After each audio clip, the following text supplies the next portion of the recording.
գյուղատնտեսական շրջանը, չէ՞, ասում եք մի հատ հակակարգտային կայան դրել եք, չկա հակակարգտային կայան։ Ասում եք գյուղացուն սուբսիդավորել եք, որ խաղողի հետ կապված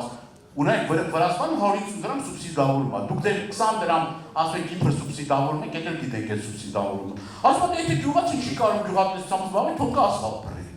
Թող կա ասֆալտ բռի, այսինքն միտում ենք տեսնում, որ նպատակ չկա, որ մարդը հողին կարճած մնա։ Եվ այլ երկրներից դառնանք մենք ներմուծող երկիր։ Եվ այս ուղղությամբ էլ ունենք հստակ առաջարկներ գյուղատնտեսության հետ կապված եւ առաջիկով այդ առաջարկները կարվի եւ գյուղացին կզգա։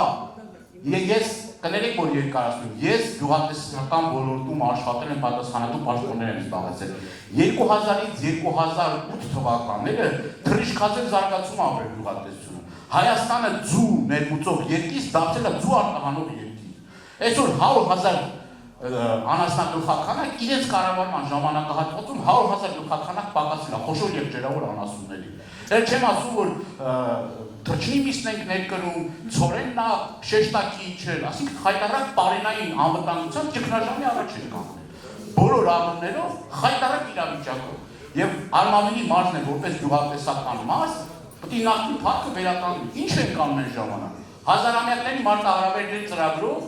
մենք կարողացել ենք կիսախողովակներ քաշել, տարբեր աշխատանքներ արել։ Եվ ինչ եղավ դրանից հետո, ասեցին մենք հարգում ենք, սիրում ենք գյուղացուն եւ այլ, բայց որևէ մի աշխատանք գյուղատնտեսության հետ կապված չեն անում։ Նա խաղաղություններ փակել են,